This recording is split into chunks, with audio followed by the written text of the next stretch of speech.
this little light of mine.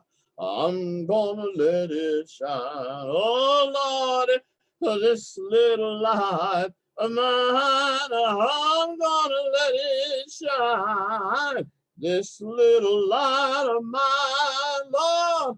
In one word, how would you describe Dr. François Scarborough Clemmons? Radiant. Wise. Divaman. When someone asks me about my life, it focuses around music, starting, for example, with singing the American Negro spirituals, going to the Baptist church with my Aunt Claire and Aunt Emma and Hattie. Everybody can sing them, you know. They think it's a light song. Oh, wade in the water, children, wait. No.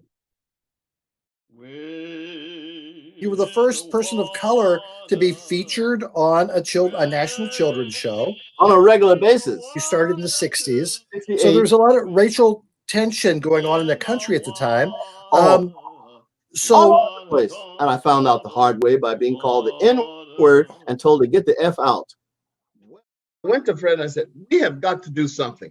And frankly, when I read the script, I thought, Fred, you're way off. And he said, let's think about it.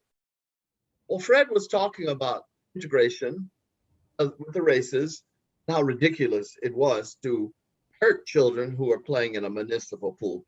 But he was also talking about a spiritual link between us.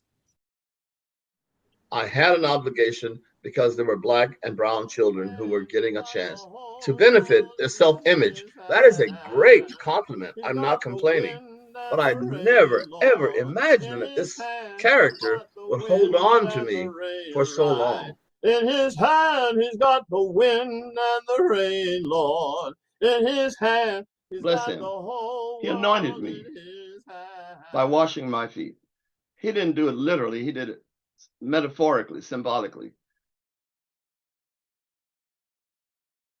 I am Francois's literary agent and friend. We have worked together on many projects, most recently his memoir, Officer Clemmons. We ended up having a lot of personal conversations about who Francois was apart from Mr. Rogers' Neighborhood.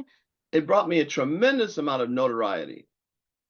But the other side of it was, I couldn't be myself when I was on the air. I was playing a character, Officer Clemmons, who had no relationship to me whatsoever, except he was a singing character. You'll find many ways to say I love you. Francois, You'll find many ways. I heard a story about you.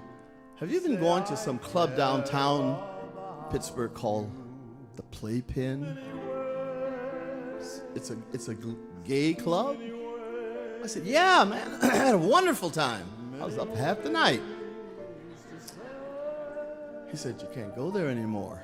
I would tell baby Francois to keep being himself, not to be afraid. Trust that one day you will understand who you really, really are. And it may include your sexuality, but that's not exclusively who you are. His life has been so influenced by Mr. Rogers' Neighborhood, but he is a friend, a son, a brother, a son of God, and most importantly, an artist.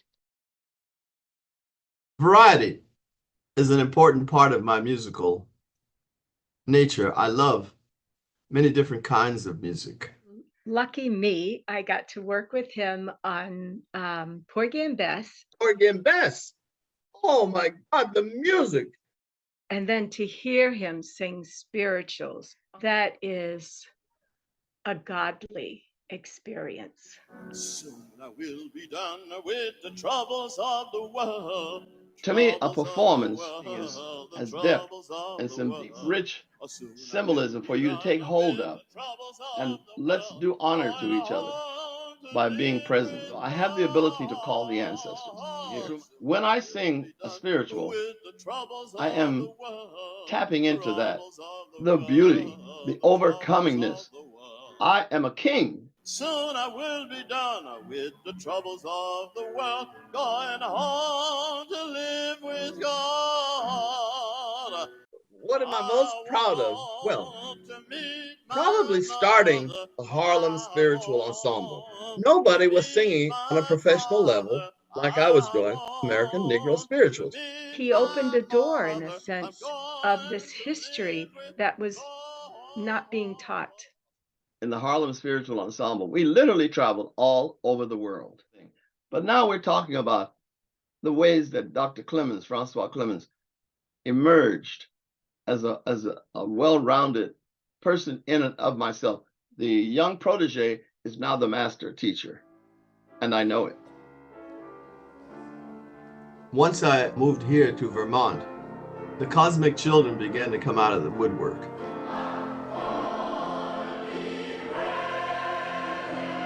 My professional side and all that stuff was meant to share with them. And I feel a kind of fulfillment that's very difficult to express. We have to teach our children to have big dreams. I'd just taken a job at Middlebury College, and he was there. And he came over and said that, "Oh, I've heard so much about you." And he said, "You're going to sing in my choir." And I looked at him and wasn't sure who this person was. He was dressed pretty flamboyantly. I just love to dress up. I just sort of nodded. And I frequently dress up here at my house. I don't go anywhere. Then I asked one of my colleagues, I said, "Who in the world is this man?" I'm a man who likes beautiful things. "Oh, that's just Francois. He's a resident, a scholar. He oversees the choir, and he's heard a lot about you, and he's a good guy." But I'm also a person who looks deeper. When I came to Vermont and I started teaching, I thought, what in the world do I have to offer these rich little white kids? And it turns out that those rich little white kids were hungry.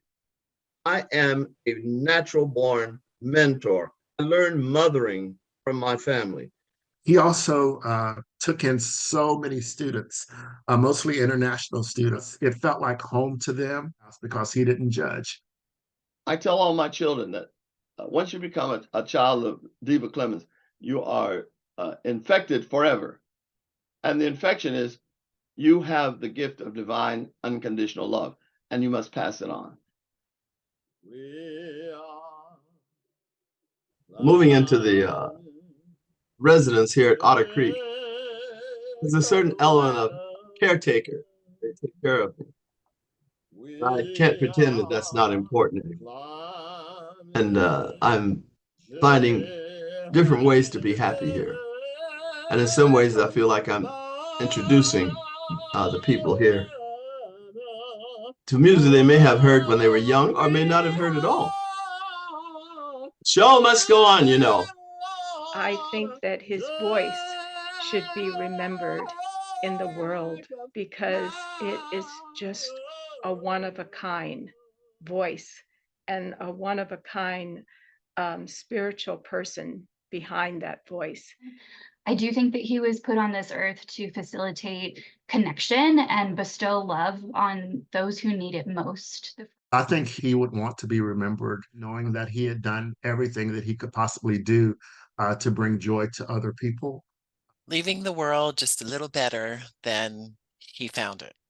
That's exactly right. I've been chosen. And it's not an accident that I'm here. It's not an accident that I was with Fred Rogers. And it's not an accident that I have been pushed in a way to carry on. One of my singers with the Harlem Spiritual Ensemble said, "Maestro Clemmons, you have never met a stranger." That's what I want on my gravestone. Dr. François Clemmons, he's never met a stranger.